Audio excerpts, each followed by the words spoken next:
Di tengah masih banyak infrastruktur Kaltim yang rusak, Gubernur Kaltim Rudy Maksud justru membeli mobil dinas seharga 8,5 miliar rupiah. Pengadaan mobil dinas mewah ini menuai kritikan.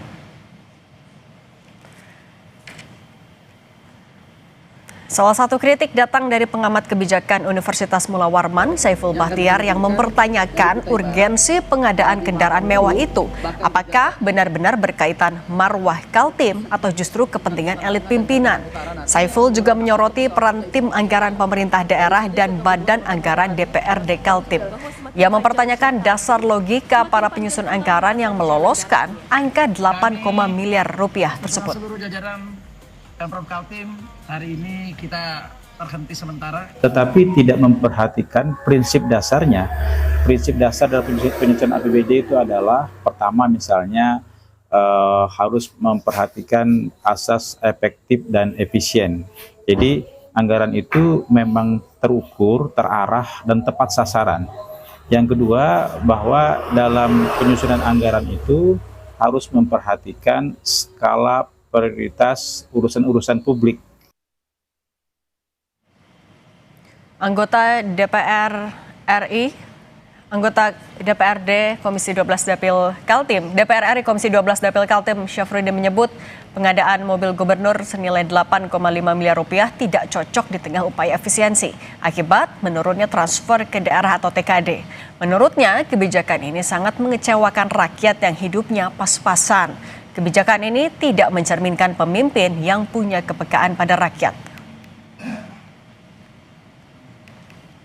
Kita harus melihat keadaan dan kondisinya rakyat itu. Betul. Masa pejabatnya bermewah-mewah, rakyatnya bersusah-susah gitu kan? Iya nih, tapi katanya Pak Gubernur itu kan untuk menjaga marwahnya gitu loh. Nah ini yang salah saya kira.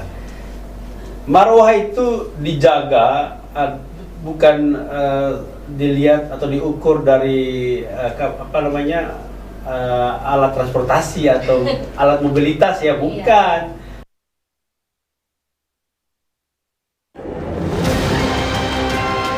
Kalimantan Timur adalah miniatur daripada Indonesia. Tamu daripada Kalimantan Timur itu bukan hanya kepala daerah se-Indonesia, tetapi juga adalah dari global.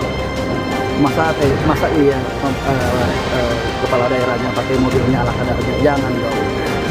Jaga dong marwana Kaltim. Ini marwana Kaltim.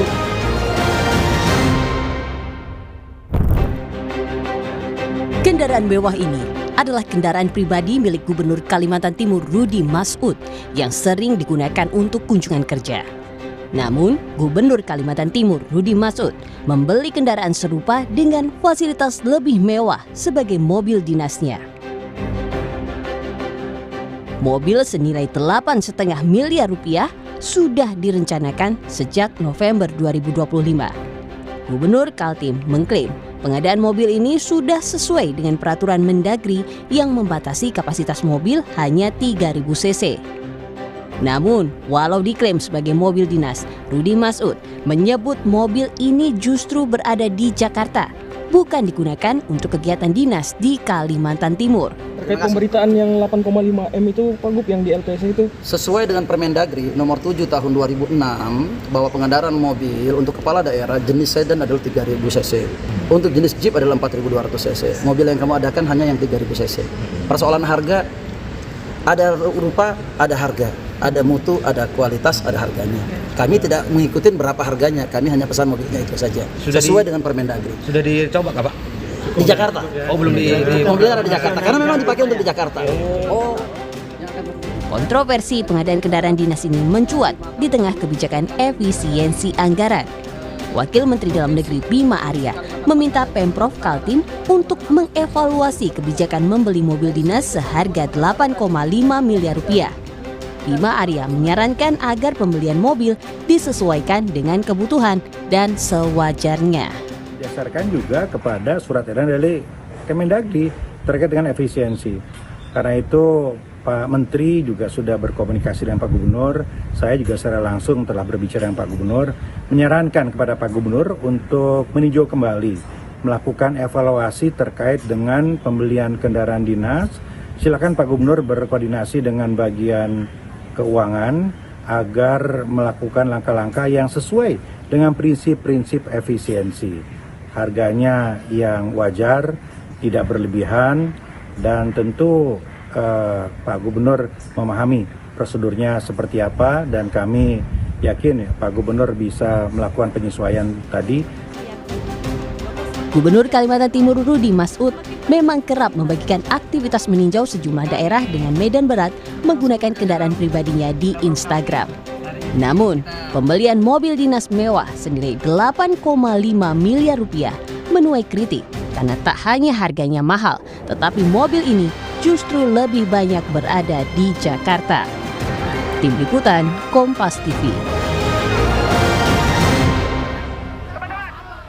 Pengadaan mobil dinas mewah milik Gubernur Kalimantan Timur Rudi Masud menjadi sorotan. Di tengah kebijakan efisiensi anggaran, apakah membeli mobil mewah seharga 8,5 miliar rupiah ini tepat sasaran?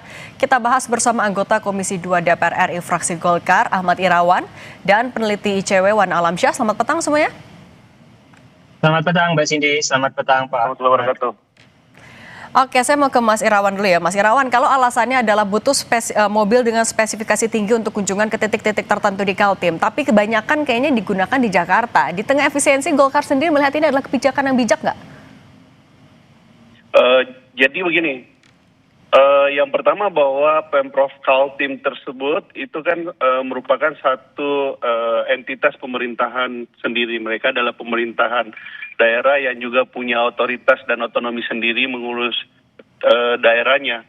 Dan yang memang tadi menjadi masukan dari banyak pihak, tentu kami di Partai Golkar, sebagaimana juga yang disampaikan oleh Sekjen DPP Partai Golkar, Pak Saad Muji, agar kemudian Gubernur Kalimantan Timur yang juga merupakan kader Partai Golkar itu bisa mendengarkan masukan publik terkait dengan pengadaan mobil tersebut. Memang untuk tahun 2026 ini kita mengalami satu tantangan dan dinamika fiskal yang cukup menantang lah ya, karena ada tekanan, ada koreksi. Tentu tekanan dan koreksi terhadap APBD tersebut harus menuntut daerah untuk melakukan penyesuaian-penyesuaian. Nah, meskipun Kalimantan Timur salah satu daerah yang juga mengalami tekanan dan koreksi yang signifikan terkait dengan APBD-nya, Kalimantan Timur tetap menjadi provinsi yang APBD-nya sangat cukup kuat setelah Jakarta, Jawa Tengah, Jawa Timur, Jawa Barat, dan yang kelima kemungkinan Kalimantan Timur. Nah, meskipun punya kemampuan APBD yang demikian, tentu Pak Gubernur harus melihat sesuatu dari aspek kepantasan itu sendiri. Itu yang bisa kami sampaikan. Oke, berarti Mas Irawan, kalau aspek kepantasan, Golkar minta mobilnya diganti sekalian atau gimana? Jadi begini, tentu Pemprov Kaltim sebelum melakukan pengadaan barang dalam bentuk kendaraan operasional tersebut, mereka telah melakukan identifikasi atas kebutuhannya, dan kemudian proses pengadaan tersebut dilakukan berdasarkan prinsip-prinsip dalam pengadaan barang dan jasa, harus terbuka, harus efisien, terus tepat guna, dan lain-lain sebagainya. Dan salah satu prinsip dalam pengadaan tersebut adalah harus sesuai dengan kepantasan gitu. Nah, itu yang perlu dipahami oleh Pemprov Kaltim. Meskipun memang saya berusaha memahami apa yang dilakukan oleh Pemprov Kaltim. Satu, misalnya bahwa ada banyak perusahaan multinasional corporate di sana, bisa jadi kendaraan dinas ini dipakai untuk menyambut investor-investor yang datang, bisa seperti itu. Atau kemudian di Kaltim juga saat ini ada satu otorita ibu kota Nusantara, siapa tahu penggunaannya seperti itu gitu. Mas Irawan, tapi kalau dari Golkar sendiri sudah memanggil atau meminta keterangan langsung dari Gubernur?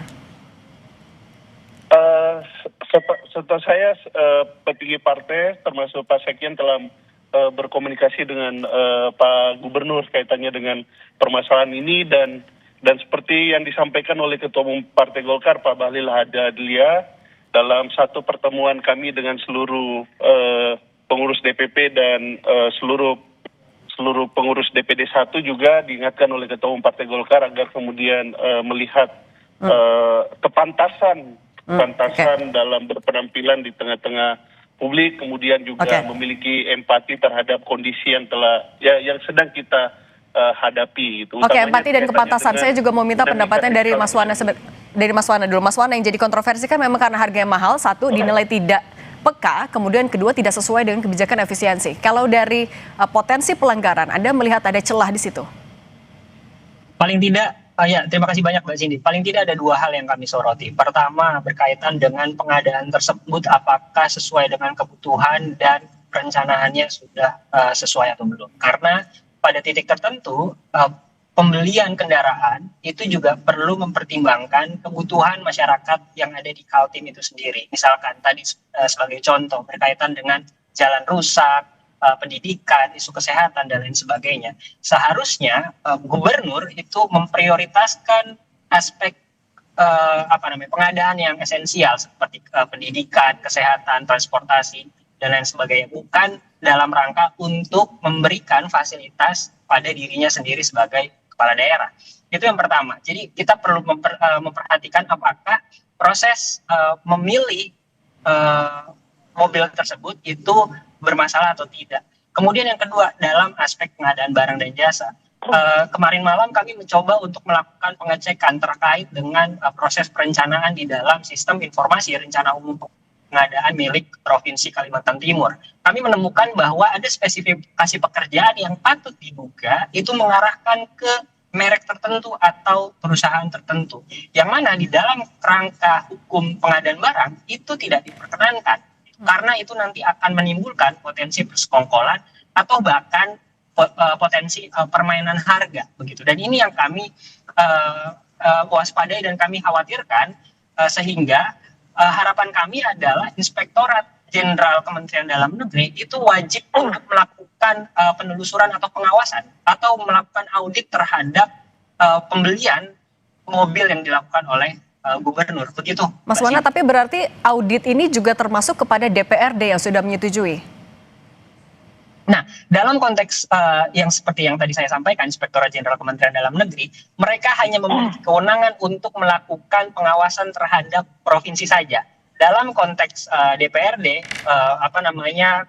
Irjen Kemendagri ini tidak memiliki kewenangan begitu. Jadi poinnya adalah ketika sudah ada pembelian yang dilakukan dan kemudian ternyata pada kenyataannya itu tidak digunakan di wilayah tersebut, maka ini yang juga menjadi pertanyaan. Lalu untuk apa mobil tersebut dibeli kalau seandainya peruntukannya di Jakarta, bukan di